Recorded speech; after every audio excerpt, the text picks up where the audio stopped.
젊은이들이여 세상의 유혹을 멀리하십시오. 영국을 방문했던 교황 베네딕토 16세가 첫 미사를 집전하며 남긴 말씀입니다.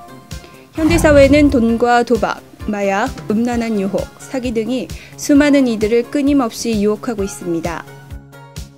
유혹에 빠진 이들은 또 다른 시작을 위해 이 사회와 법의 도움을 간절히 원하고 있습니다. 전문 변호사를 만나다의 김영은 리포터입니다. 오늘은 상대적으로 약자인 이들의 수많은 소송 처리 경험을 갖고 있는 법무법인 유한영진의 이정석 변호사님을 만나러 왔는데요. 국선 변호인의 경험을 살려서 저렴한 비용으로 최선의 결과를 도출하고 있는 사선 변호인으로서 자리매김한 이정석 변호사님, 지금부터 함께 만나봅니다.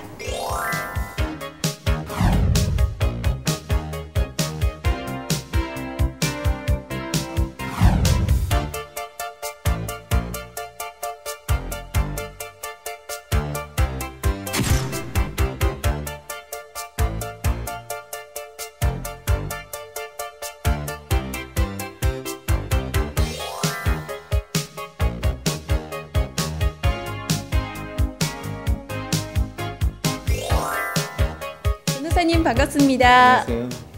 왠지 조력자를 만난 것 같은 기분이 드는데요. 먼저 말씀에 앞서서 법무법인 유한영진과 또 변호사님에 대한 소개 간단히 부탁드리겠습니다. 저는 서울 남부지방법원에서 3년간 국선 전담 변호사로 일하면서 1200건 정도의 형사소송을 수행하는 경험이 있어서 형사와 관련된 사건을 많이 하고 있으며 그 외에 부동산 및 기업에 관한 업무도 같이 하고 있습니다.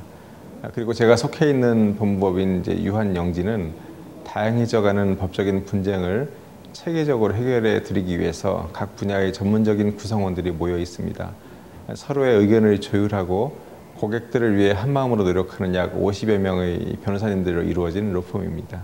네, 그 3년이라는 짧은 시간 안에 1200건이라는 형사소송을 집행하셨다는 거는 이야기만 들어서는 도무지 믿기지가 않는데요.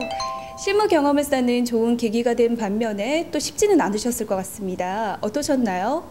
예, 많은 변호사들은 소송에서 이기기 쉽고 이익이 되는 일들만 하고자 하는 경향이 있습니다. 그러나 저는 숲보다는 산을 보는 걸 원해서 국선 전담 변호사를 지원했었습니다. 3년간 1200건이면 한 달에 30건 이상을 한 셈인데 업무량이 많아 힘들기도 했었지만 다양한 형사사건을 경험해 볼 수 있는 소중한 기간이었다고 생각됩니다. 변호사는 피고인들에게 정확한 법적 지식을 제공하는 것이 무엇보다도 중요하겠지만 그에 못지않게 실제로 피고인들의 입장에 서서 그들이 범죄를 저지를 수밖에 없었던 상황을 인식하고 피고인들을 배려하는 인간적인 시선도 중요하다고 할 것인데 그러한 것을 배울 수 있었던 기간이기도 하였습니다. 네, 형사사건은 경찰이나 검찰의 수사로부터 법원의 형사재판 과정에 이르기까지 그 전반적인 과정의 흐름을 보는 눈이 참 중요한 것 같습니다. 재판을 통해 유무죄를 가려야 하는 상황이 올 때 일이 커질까봐 또 재판이 질까봐 두려워하는 경향이 있는데요. 그런데도 이 승소율이 높은 노하우가 있으십니까? 네, 많은 일반인들은 생각도 못한 상황에서 이제 피고인이 됩니다. 교통사고를 내고 이제 두려워 자리를 피하면은 소위 이제 뺑소니로 처벌받을 수 있고 또 돈을 빌릴 때는 갚을 생각을 했었지만 나중에 돈을 갚지 못하게 되면 사기죄에 해당될 수도 있습니다. 그러한 경우에 대부분의 사람들은 자기에게 유리한 자료만 드러내려 하고 불리한 자료는 숨기는 경향이 있습니다. 근데 변호사가 그들과 일체가 돼서 그들이 알고 있는 모든 사정을 알게 된다면 형사소송에서 이제 많은 도움이 됩니다. 그래서 저는 가능한 한 피고인들과 일체가 되려고 노력하면서 피고인들의 말에 끝까지 귀를 기울이려고 노력을 하고 있습니다. 아마도 그런 것이 노하우가 아닐까 싶습니다. 변호사님의 성실하고 또 정의로운 태도 덕분에 TV나 또 신문 같은 각종 매체에 많이 소개가 되신 건 아닌가 싶은데요. 일반인들은 무조건 고소만 하면 바로 재판이 되고 또 처벌이 이루어진다고 생각하는데요. 사실은 그 절차가 꽤 까다롭다고 들었습니다. 네, 그 형사소송 절차는 크게 보면 수사 및 기소에 관한 절차와 기소 외의 절차, 즉 재판 절차로 나누어집니다. 수사는 보통 고소 고발이나 수사기관의 인지 등에 시작되는데 범죄의 혐의 유무를 이제 밝히는 단계라고 할 수 있습니다.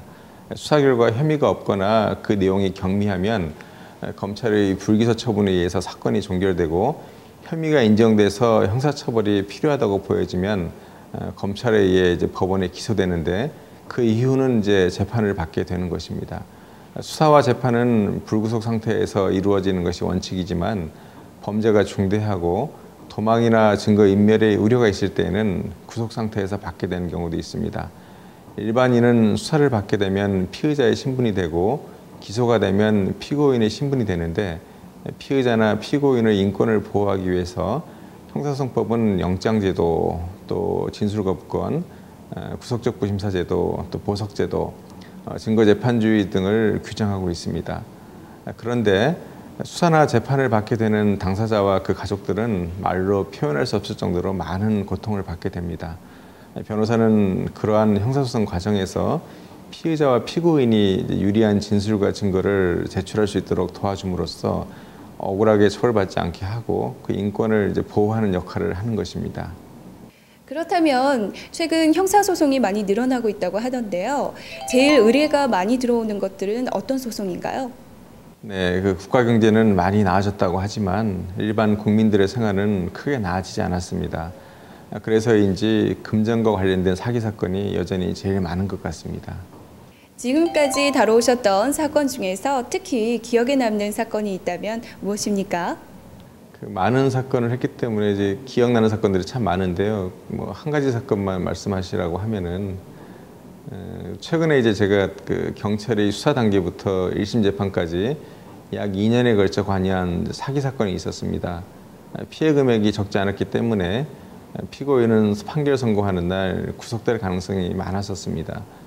피고인은 2살짜리 아기의 이제 엄마였는데 판결을 선고하는 날 아기를 어린이집에 맡기고 법원으로 가면서 하염없이 눈물을 흘렸다고 합니다. 그런데 피고인의 딱한 사정을 재판부에서 선처해서 집행유예를 선고해 주었는데 피고인은 그날 하루 동안 천국과 지옥을 수도 없이 왔다 갔다 하고 이제 표현하면서 저에게 이제 감사의 인사를 했었고 저도 그날 너무나 기뻤던 기억이 납니다. 사건이 매우 치열했을 듯 싶습니다. 변호사님의 높은 승소율은 그만큼 이 고객들을 생각하는 입장에서 나온 것 같은데요. 또 그 승소율만큼 고객들이 변호사님을 생각하는 애정도 각별하다고 들었습니다. 네, 그 변호사의 보람 중에서 가장 큰 보람은 고객들의 관심과 애정이 아닐까 싶습니다. 사건 때문에 휴일에 쉬지 못하기도 하고 새벽이 되어서야 이제 집에 들어가는 날도 있지만 결과가 좋게 나오면 모든 피로가 싹 가시는 것을 느끼게 됩니다. 때로는 원하는 결과가 나오지 않을 때도 있지만 그럴 때에도 피고인들로부터 최선을 다해줘서 고맙다는 말을 듣게 되면 오히려 피고인들에게 고마운 마음도 갖게 됩니다. 어떤 피고인들은 저를 평생의 은인이라고 하고 또 어떤 피고인들은 명절 때마다 매번 선물을 보내오면서 감사 표시를 하기도 하고 또 어떤 피고인들은 실형을 선고받고 구치소에 있으면서도 감사 편지를 보내기도 하는데 저는 그때마다 보람을 느끼면서도 한편으로는 더 열심히 못해드린 것에 대한 아쉬움도 갖게 됩니다. 국선 변호를 할 때 보면은 피고인들 중에 상당수는 구속된 사실을 가족조차도 모르고 있었습니다. 그들은 저를 구원자로 생각하고 저에게 이제 의존했는데 변호사도 사람인지라 저를 바라보는 시선이 애절할수록 더 열심히 했던 것 같습니다. 변호사님은 사법개혁의 선두에 서 계시다고 들었는데요. 말 그대로 이 많은 이들이 법을 통해 보호를 받을 수 있도록 선구자가 되신 것 같은데요.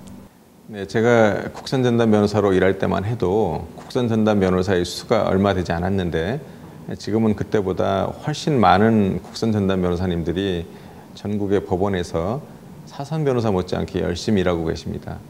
모든 사람이 빈부의 차이 없이 공평하게 재판받는다는 것은 사법개혁의 그 가장 큰 목표 중에 하나라고 할 것입니다. 저는 다만 이제 그런 환경이 될 수 있도록 조금 노력했을 뿐입니다. 그러므로 사법개혁의 선두라는 말은 너무나 과찬이라 제게는 전혀 어울리지 않는 말이라고 생각됩니다. 오늘 말씀 들어보니까 이 형사사건은 그 분야가 다양하고 또 새로운 범죄가 나날이 늘어나고 있기 때문에 그 실무 경험이 매우 중요할 것 같습니다. 이 경험을 통해 쌓은 높은 승소율도 고객들에게는 신뢰감으로 작용할 것 같은데요. 마지막으로 한 말씀 부탁드리겠습니다. 네, 많은 분들이 인생을 살아가면서 내가 변호사를 만날 일이 있겠느냐라고 생각하실 수 있습니다. 저희 경험에 비춰볼 때 의뢰인들의 대부분은 매우 평범하신 분들입니다. 그런데 자기 의지와는 달리 어느 순간에 범죄에 빠지게 되거나 자기도 모르게 또 피해를 입게 되는 것 같습니다. 만약 어느 순간에 범죄의 굴레에 빠지게 되거나 억울하게 피해를 당하게 되는 상황이 발생한다면 회피하지 마시고 적극적으로 맞서서 해결하시라고 권하고 싶습니다. 조금의 법률 지식만 있어도 원만하게 해결할 수 있는 일들을 겁이 나서 해결하지 못하는 분들이 많습니다. 저는 그런 분들에게 어떤 도움이 되었으면 좋겠습니다.